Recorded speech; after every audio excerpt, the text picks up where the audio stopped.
Dati may nag-joke na tanong sa akin kung may fire extinguisher ba kami sa bahay. Which is joke siya kasi nga nakatira ako sa Response Fire Volunteer, which is technically yung firehouse namin. And then recently may nag-ask din sa akin kung ano daw yung magandang fire extinguisher. So pagsasamahin ko na yung sagot sa tanong na yon, yung una kahit joke lang, counted na yon kasi ngayon may sarili na kaming place ni Mai.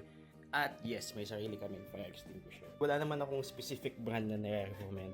Basta ano lang siya. Yan.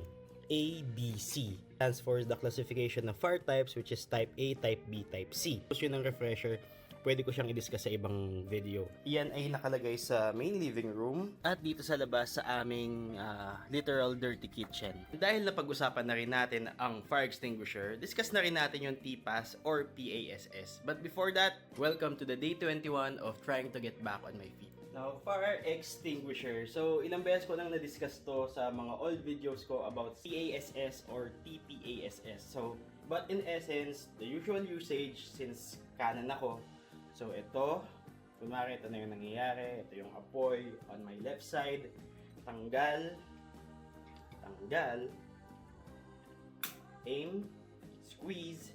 And then sweep from side to side. So, i-aim kayo dun sa base ng fire, saan nanggagaling mismo yung apoy. So, parang yung kandila, hindi mo naman titirahin yung mismong apoy ng kandila, titirahin mo yung wick niya or yung parang sinulid na nagpapaapoy sa kanya. Kasi nyo dito sa may kusina ako, meron akong portable.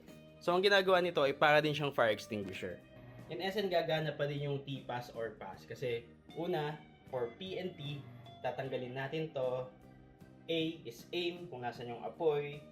Squeeze is pipisilin natin para lumabas yung chemical. And sweep from side to side kasi may make sure natin na makuha or mawala lahat ng mga apoy na nasa paligid. So, as someone who champions fire safety, definitely get a fire extinguisher sa inyong bahay.